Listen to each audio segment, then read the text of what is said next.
Okay, I think we're going to get started.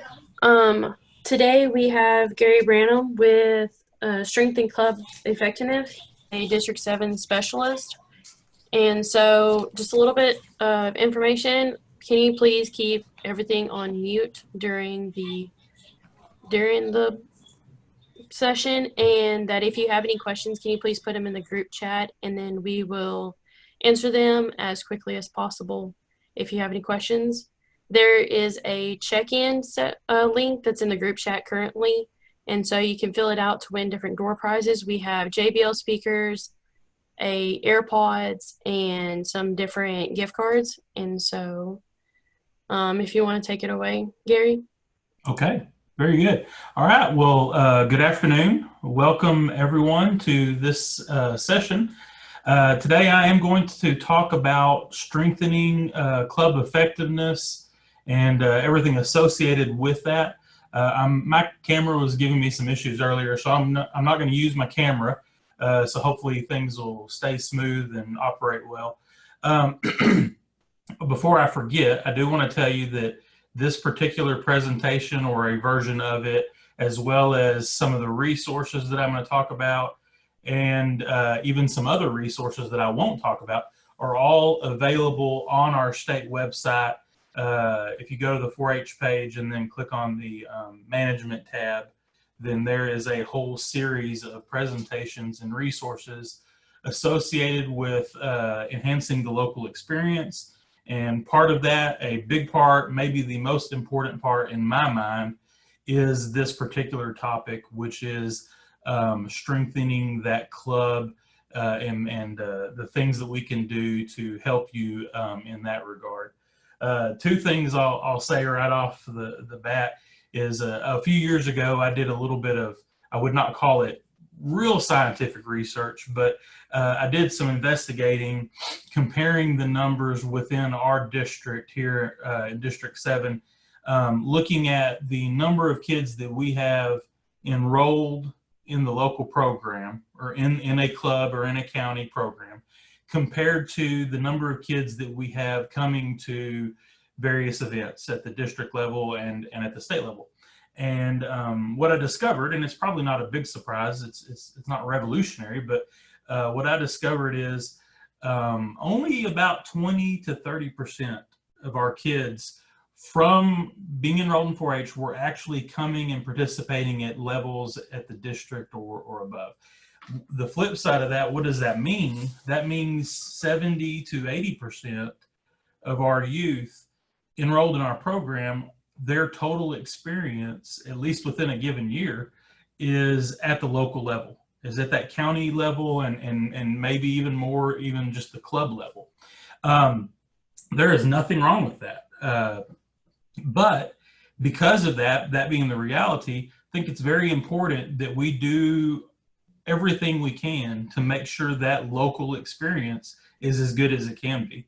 If your local club or your county program or whatever the case may be with the group that you're working with, if that is the face of 4-H, if you will, for that one child, then we want to make sure that's a good experience. And because we want to be able to hang our hat on the fact that, hey, they may only participate in our club meetings, but they are getting a lot out of those. So I think that's really important. Previously as a county agent, and then even as my role now as a specialist, from time to time I would be approached by volunteers that would say, hey, how can we require youth to come to our club? Because we start, typically you see we start out strong, and then as the year goes on, that participation, that attendance just kind of dwindles. Well, I feel like part of the problem right there in the beginning would be if we actually have to require our kids to come, that says a lot. And also, at least for me as an individual, if somebody puts a requirement in front of me, that automatically puts a negative taste in my mouth. If I'm required to do something, that automatically makes me think this is not something that I would want to do voluntarily, if that makes sense. So one, obviously we can't require our youth to attend events. Sometimes people want to tie it to a county show or something like that. But those things in most cases are separate. So we can't require those things in most situations. And really, I don't think we'd want to. We want this experience to be something that we want to come to, not that we're required to come to, but it's something we actually look forward to. And so I think that's got to be our focus on this. Some things that we'll kind of go through in this next hour is, well, why do we have club meetings? Kind of talk through some of that philosophy. And then some strategies for how we can plan to have an effective club meeting throughout the year, and some other ways that we can keep that experience effective. And when I say effective, that means multiple things. We'll kind of talk through those, and then I'm going to share some things at the end that we've developed, as well as some ideas that were shared with me recently that I thought y'all might be just interested to hear. So first question that we have to ask ourselves, and in the interest of normally in a setting, I would actually put some pressure on the audience to give me some feedback, but obviously in this time constraint, I want to make sure we get through everything. But in your mind, we need to ask ourselves, why do we as adults, because that's who's on the audience today, why do we as adults have 4-H club meetings? Typically, and I don't know if y'all have any different ideas, but typical responses that I think are accurate is, well, it's the opportunity for us as adults to share information, share things that are coming up, dates, deadlines, plan for events, those type of things.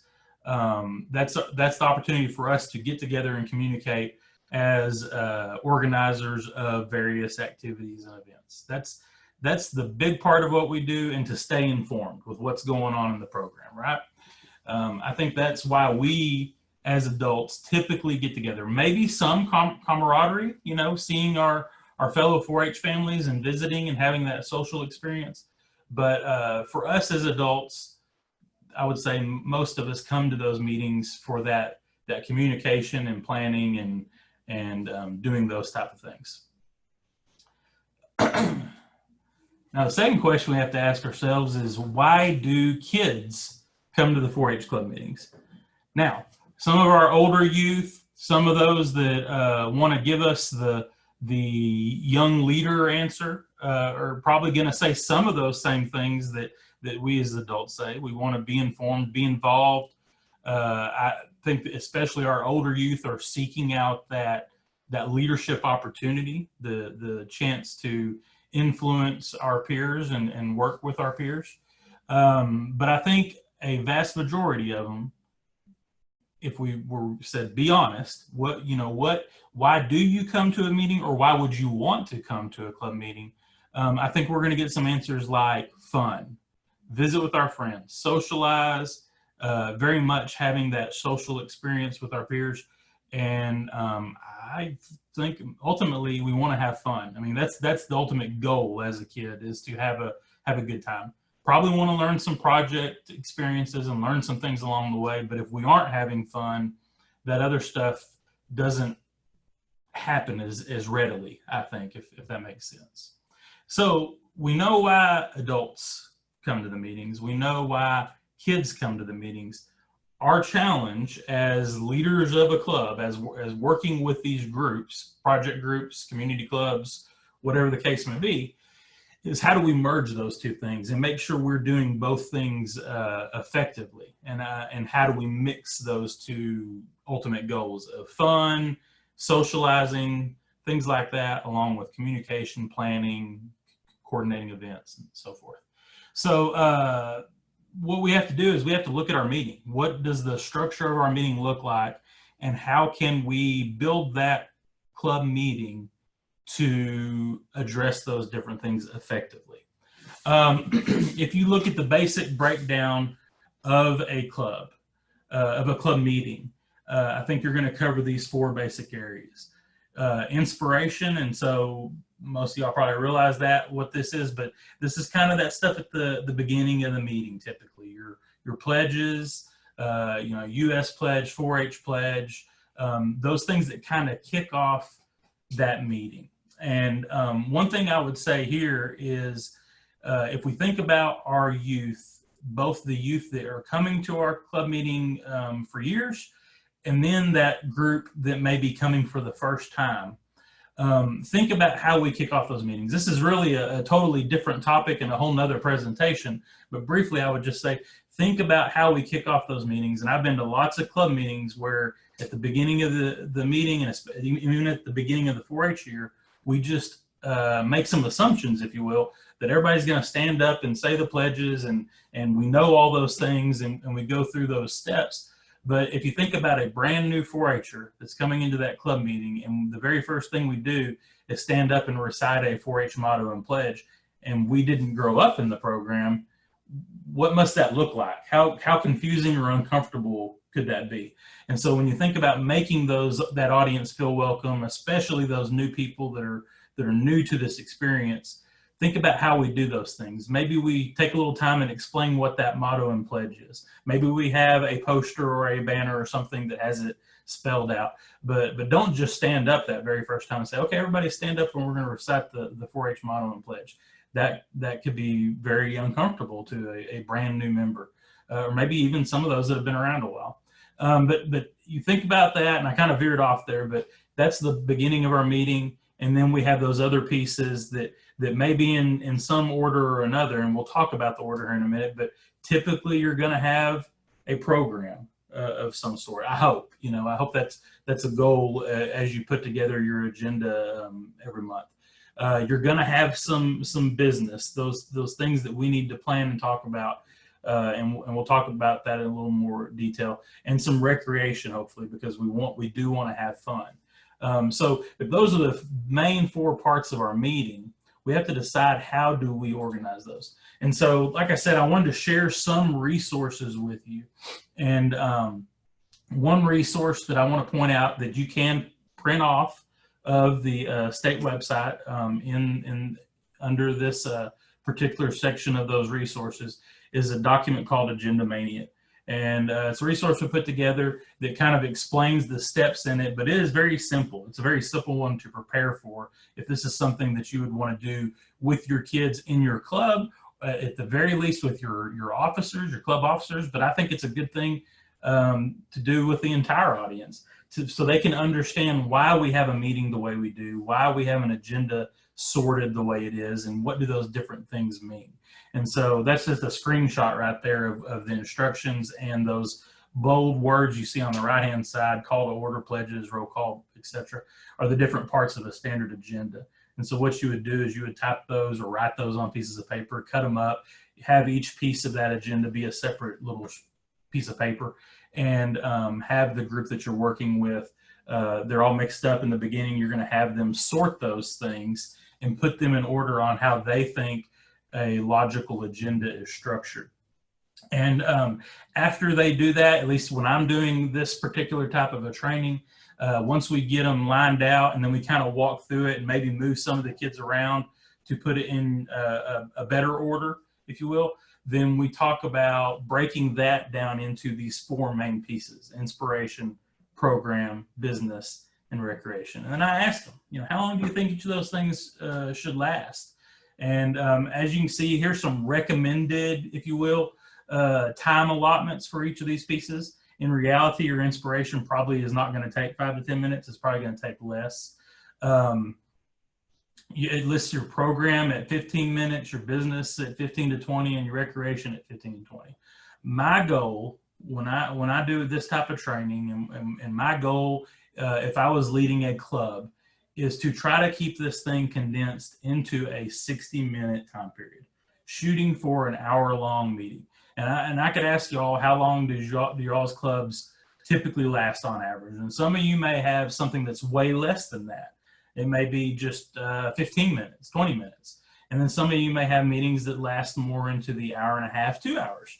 And obviously, depending on what you're doing, there may be some variation there.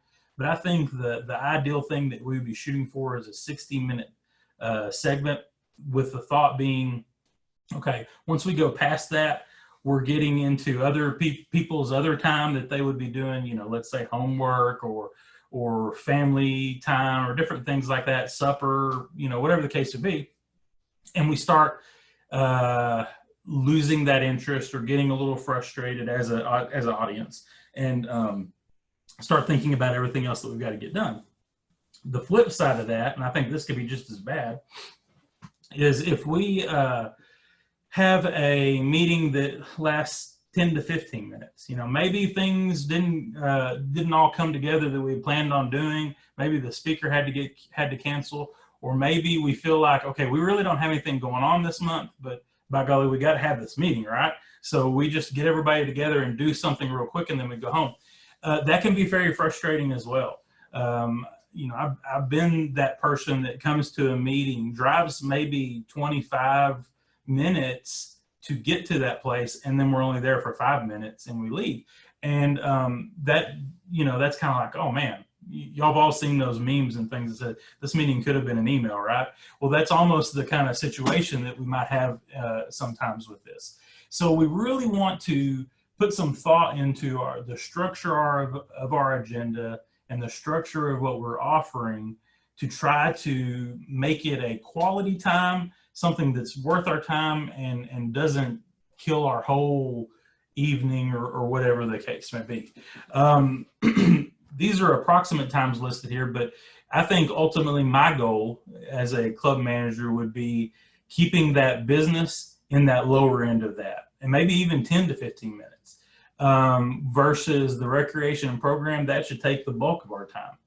I also think that there's some logic to how we structure these, and I thought I'd edited this slide and it looks like I didn't, but honestly, if I'm putting together a meeting, I would want to have that business part up towards the beginning, right behind the inspiration, and I would want to put that program and recreation at the end. We do run into those situations where if we have a guest speaker coming in, we're always conscientious of their time, and so I've been to a lot of meetings where I was the speaker and they said, hey, we'll let you go first, that way you can leave afterwards. And my thinking is, well, what if we can really make sure that we keep that business short? And if we can do that, a speaker waiting 10 to 15 minutes may not be that much of a hardship for them. And if we do that, then having that speaker and or games, whatever the case may be, having that at the end ensures, hopefully, that when that kid leaves that meeting, they're leaving on the high note. They're leaving on the high end of the experience. If we have all the fun up front and then in the meeting with business and some discussion and possible arguing about making decisions, we all walk out of that building kind of on the low end, if that makes sense. But if we have that fun at the end, I'm leaving on a high note, and that's the last thing I'm going to remember, and that's going to make me hopefully want to come back next month. So I think that's a good goal to have, is leaving on a high note. And so if we can make sure that we stay within that time frame and do that and leave when we're having fun, then we're going to be more likely to bring those people back every month. I think that's my opinion on that. The other part of this, and I know I'll address it in a later slide, is how do we keep that business part in a disciplined amount of time? And I think that's where a little bit of parliamentary procedure comes in. Not that we're trying to train all of our kids, all of our members to be experts in conducting club meetings, but if they can have some basic understanding of how to make a motion and vote on it, that can really expedite making those decisions. So many times I see, and I see this a lot with adult groups as well, we get together as a group and try to make decisions. And if there are individuals in the group that have different opinions on what should be done or how it should be done, we end up discussing those things until we're blue in the face, with the goal of hopefully leaving with everybody on the same page. And that's a great goal. If we could make everybody come around to one way of thinking, that would be awesome. But sometimes that's not possible. And the whole purpose in parliamentary procedure and voting and things like that is to be able to make those decisions effectively. And so maybe sometimes we just have to say, okay, not everybody's going to agree on the final decision, but we're going to vote and majority rules, and that's what we're going to move forward with. And if we can keep that in mind in making those decisions, we don't have to spend 25, 30 minutes talking about one issue. We can have the ideas expressed, talk through all sides of them quickly, and then vote, and that's how we make that decision. So those are just good things to keep in mind as we think about the time frame for our club meeting. So why do we plan? I think anybody would realize that planning in general is going to make things more effective than us just showing up and flying by the seat of our pants. We need to make sure that we've got things in place. First and foremost, it's going to, if we do it effectively, it's going to allow our members, our membership, our voting body, to be part of this decision-making process. Also bonds the officer team and gives them a role other than them just showing up at the beginning of the meeting and working through an agenda. Give them some expectations and some leadership in the role that they got elected for. Maybe you can give specific jobs for every member. Spreading those roles out, I would like to say, well, that'll make your job as a club manager or a club leader or whatever your role might be. I would like to say that just makes your job easier. That may not be the case. It's still a process and a chore to do that, because sometimes I find myself saying it's easier for me to just do things myself. But do we want these kids to get the most out of their experience and embrace the roles that they got put in? We've got to be willing to do that. Also, planning and getting input lets us get a little bit more of a balanced program. We get feedback from others, and so while each meeting, like when the game warden comes and does a predator track program with the kids, that may not appeal to everybody in the audience, but maybe between doing that this month and a food safety activity the next month and so on and so forth, having that variety hopefully will appeal to everyone at some point in time. That's just a way to get everybody involved. It does allow also for us to get our officer team prepared versus them just showing up at the beginning of the meeting and then kind of getting thrown into it. But those are just some different things that are reasons why we plan. As we begin this, some things that we can consider, and I'll show you some tools to do this. Let's think about, how old are the kids that come to our program? Are they all young? Are they all older? Or are they a mixture? That can help us when we make the decisions about the things that we're going to be doing. Where do these folks live? Again, thinking about being cognizant of time, not only the time that we spend during the meeting, but people getting there and things like that can help us make the decisions as we plan. If we're going on field trips, those type of things can all play into, where does our audience live? What do they like to do? That may be the most important. If we've got a group and absolutely none of them are interested in a certain topic, then you can look at it two ways. One, that might not be the best topic to try to expose to them. The other part of that is, well, maybe we can generate some interest there. So you just have to kind of get a feel for your group. What communities, what is our community like? What businesses are in our area? What businesses are things that might interest kids going and touring or listening to, those type of things. Those might be opportunities when we're trying to think about programs and club ideas. Is there a current emphasis in our state 4-H program at that given time? Have new activities been rolled out? New project areas, new activities within those projects? If there's something new and current and exciting that's been developed, that might be a great thing to expose to our club. When do we plan? And there's different philosophies on this, and I may be saying something that y'all already know, but in general, I think our ideal time to plan would be during the summer. Hopefully, we've elected our officers, in May at our last 4-H meeting. I know everybody's may have different structures there, but typically if we're doing elections at the end of the 4-H year, then we can meet with those officers during the summer, get that game plan, make the contacts we need, and then we've got a plan in place for the next year come September when the club meetings kick off.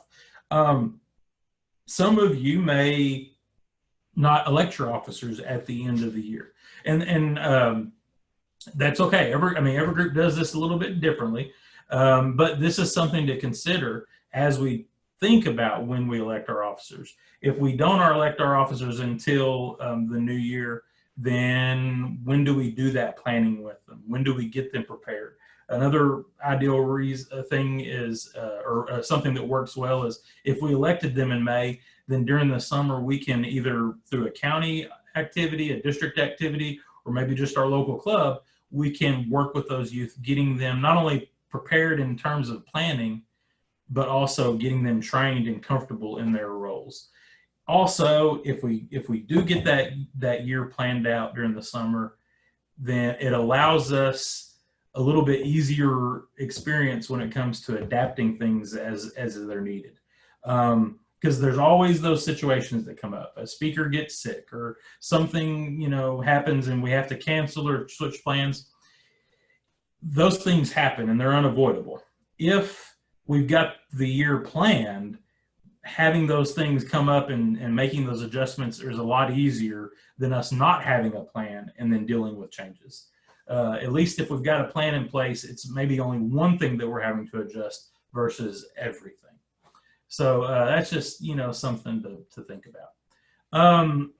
As we plan, we need to get feedback. And so this is the screenshot right here is another resource on the website of something that you can provide to your membership.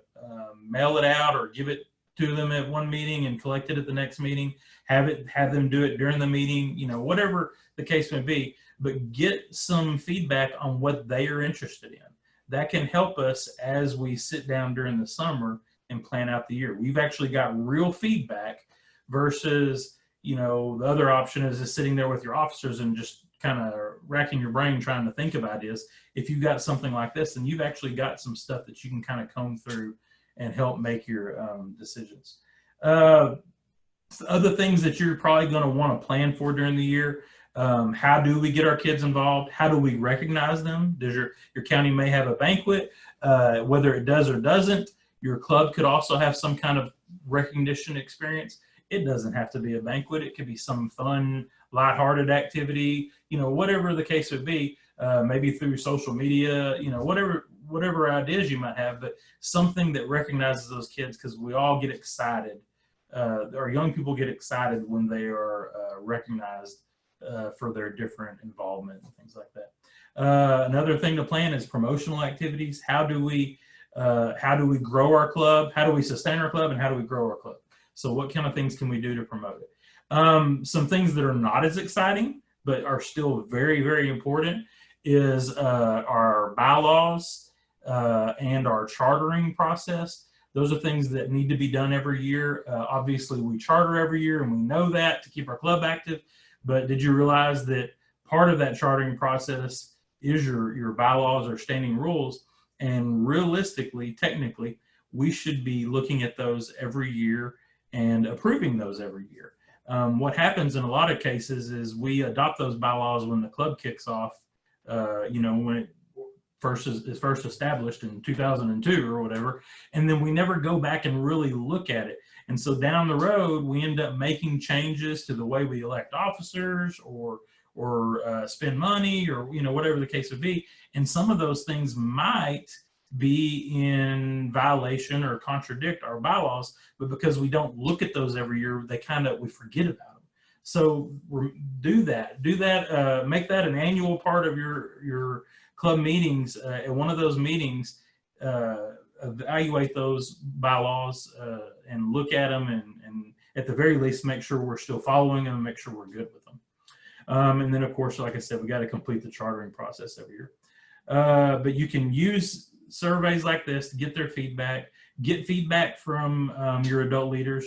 Maybe, and there is another document, I don't have a screenshot of it, but there is a project leader survey on the web as well, where you can possibly solicit and get ideas from your leaders, and maybe identify some folks that are willing to lead up different projects during the year.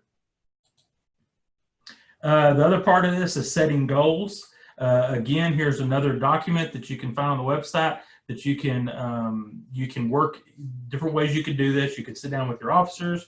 You could sit down with your entire club. You could sit down and maybe do one just yourself as an individual, just something to actually put a little formal thought into the goals that we might have for our respective group that we're working with. This is something we don't think about a lot, but it's hard to really accomplish things and move things in a certain direction if we haven't put some formal thought into what our goals as X 4-H club or X project group might be. There's just some examples there, some different things that we probably all could do regardless of our group in terms of generating new membership, promoting our program, things like that. What do we plan? I guess technically the answer would be everything. And again, if we can plan out our year as detailed as can be, then when we make changes, it's going to be that much easier. Some typical things, and we talk about the time, date, location of meetings, and I don't know how each of you do this. I do think ideally we would identify a time, date, and location that works for the majority of our membership and really try to stick with that. Obviously, there are those things that come up and we might have to bump a certain month or change up plans. But if we can be consistent as possible, that definitely eliminates surprises versus a group that every month is a different location, different time of the month, different time of the day.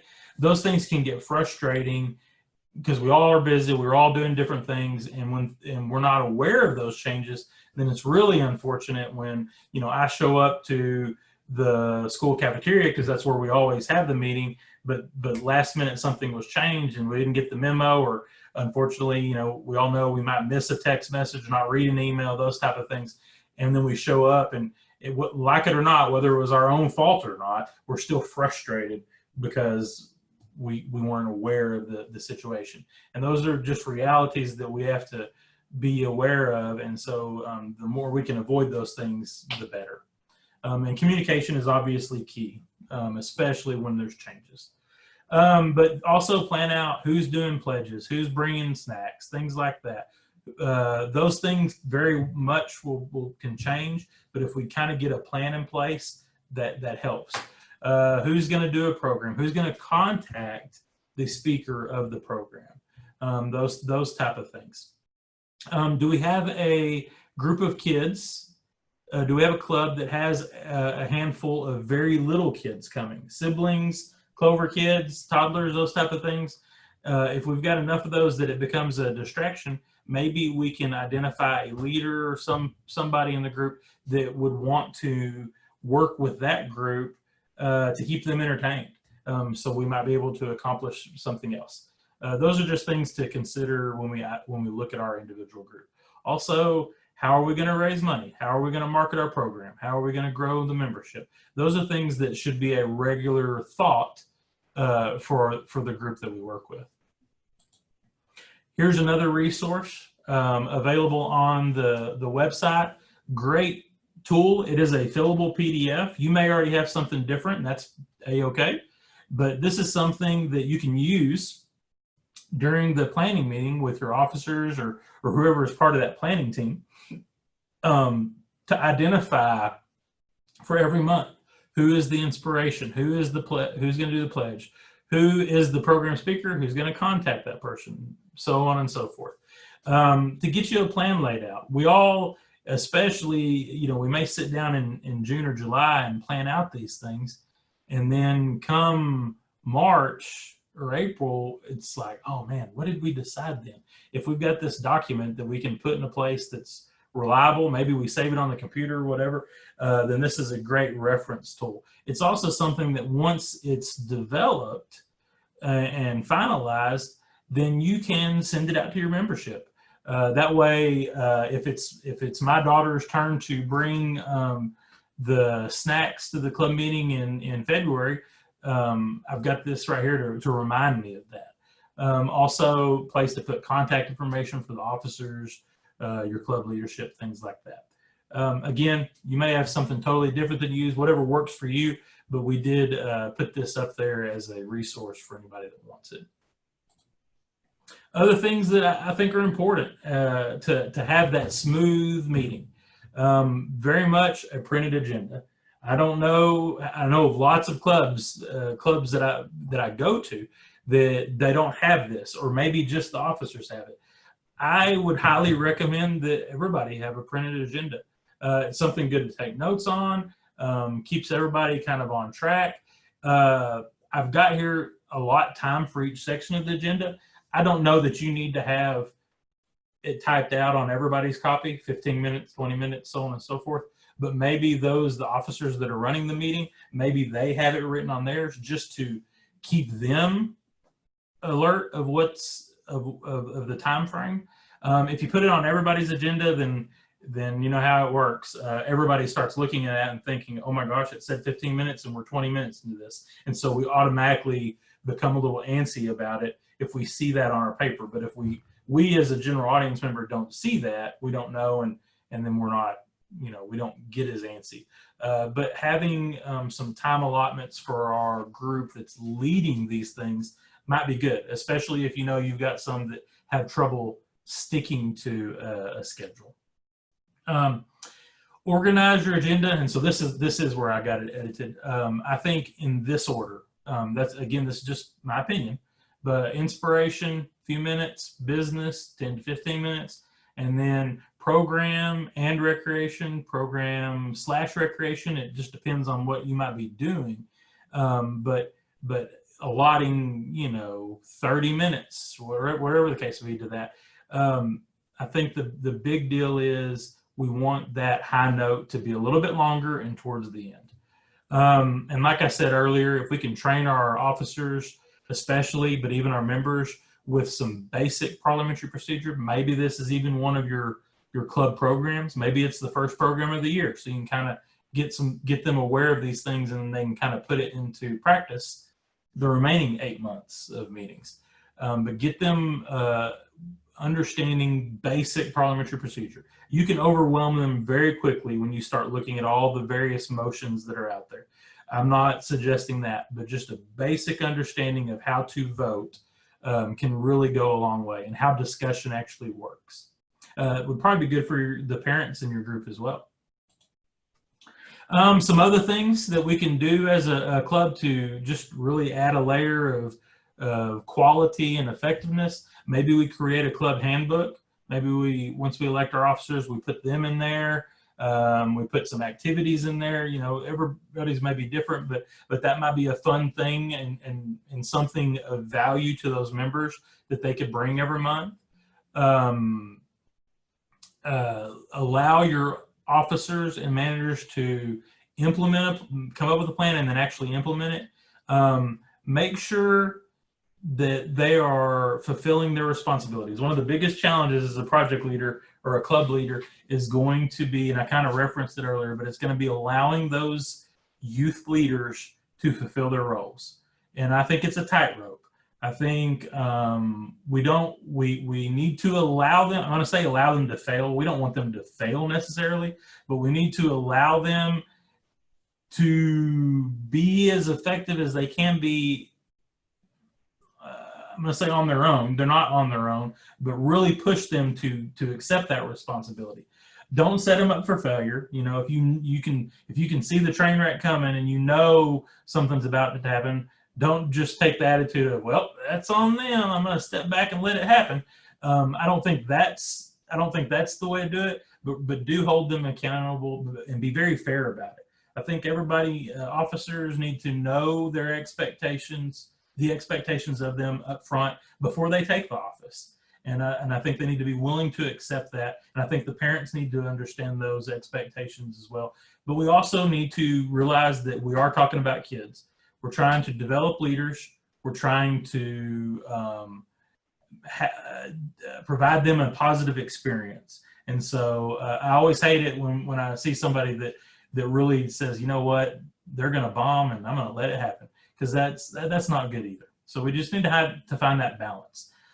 Be flexible, prepare for the unexpected, because things do change. Communication, like I mentioned earlier, is key. And celebrate successes, not only of what the kids do good in terms of, maybe they were at a contest and things like that. We want to recognize those things, but also celebrate successes with your officer team, maybe after the fact. And this is kind of where this slide comes in. After the meeting, have a little debrief with them. Have a discussion on what they think, what you think, and what they think went smoothly. Where can they improve?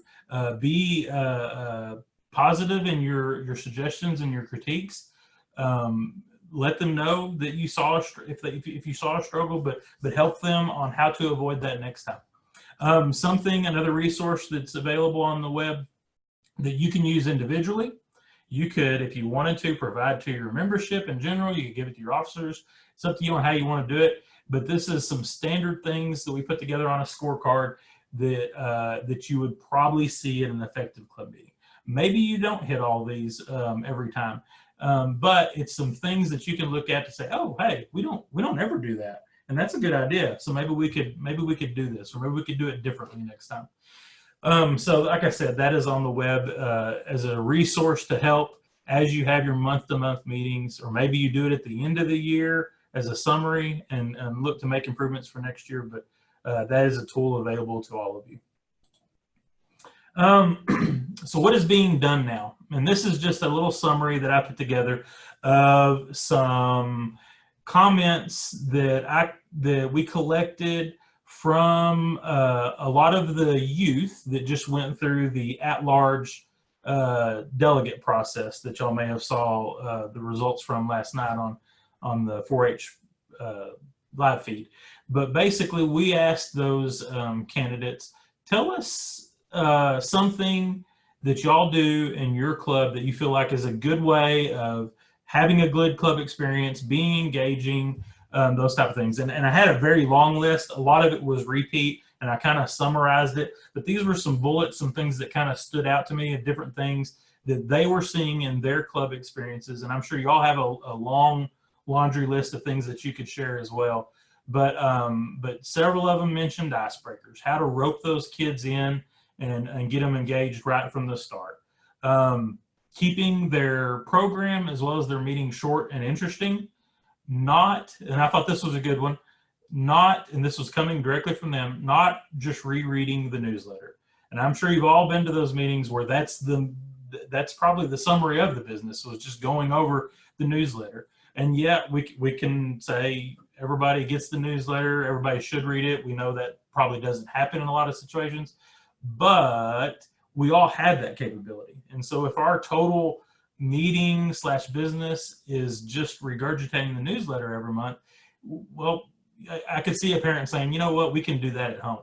And so keeping that meeting being able to stand that meeting on its own merit and own purpose, not just redoing something that was already sent out, is a good thought.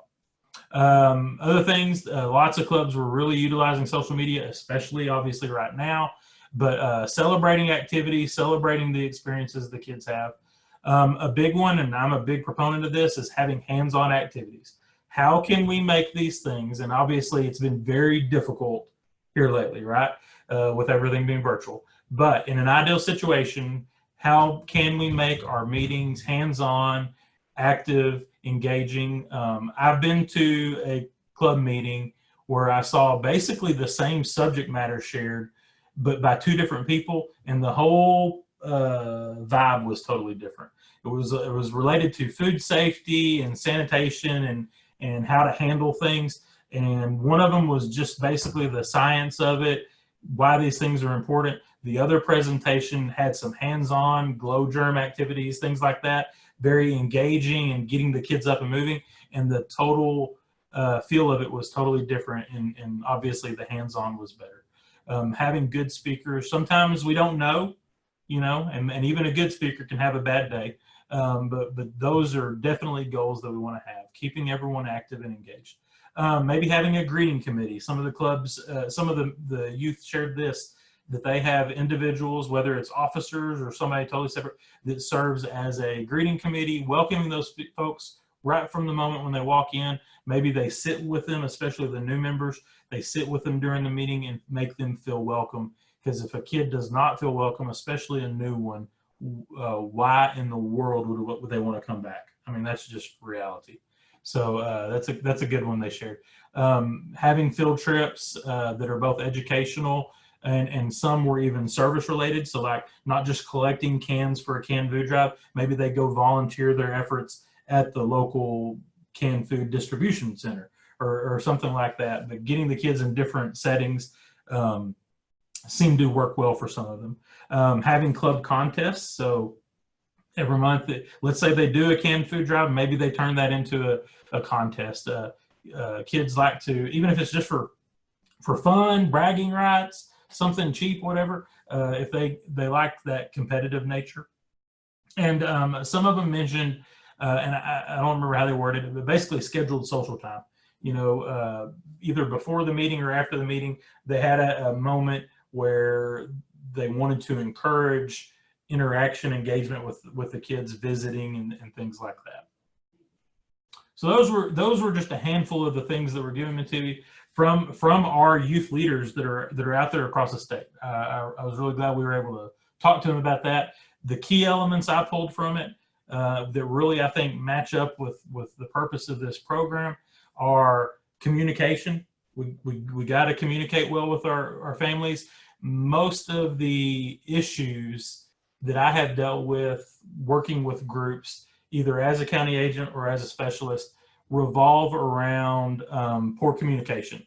Even if we think we're communicating effectively, there's some hiccup along the way, and just it typically is not a vendetta or a situation where things are bad are going on. It's just literally folks don't know what's going on, and so communication's key. Obviously, keeping things hands-on as much as possible is ideal, because we're talking about kids, and even myself as an adult, I like programs that I go to, trainings that I go to, way better when I'm up and moving and doing things versus just sitting and listening to someone talk. Just obviously, like that's what we're doing right now, but that's a little different scenario. Having a purpose. So again, making sure that those meetings stand on their own merit, and we have a purpose. And sometimes if it's unavoidable, if things change and we can't avoid a situation where we end up having just a 5-minute meeting and it really didn't amount to something, maybe sometimes we need to say, hey, you know what, we're going to skip this time. We're going to do something even better next time. I think we have to be willing to look at those things and realize that. Structure is good for our families, especially our parents, in terms of knowing when, where, how long, and trying to stick with that.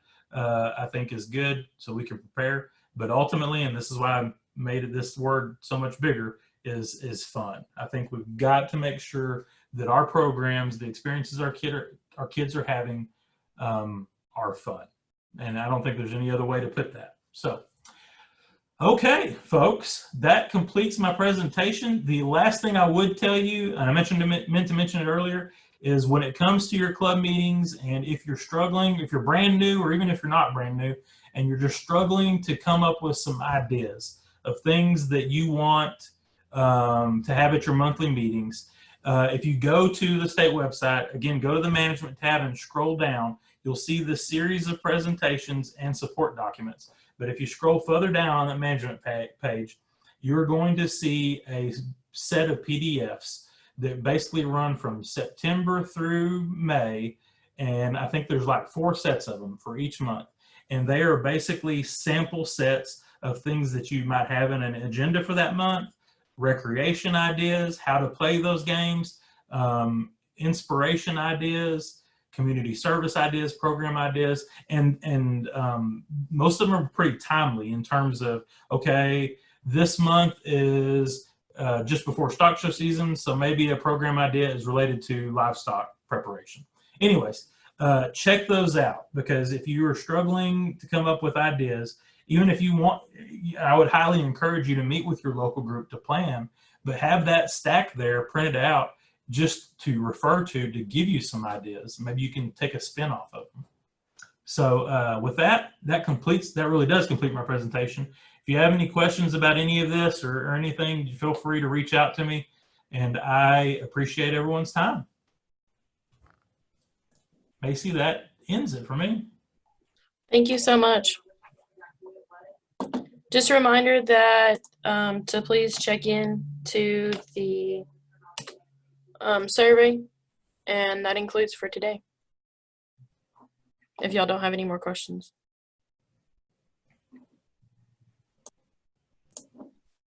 Okay, thank you all.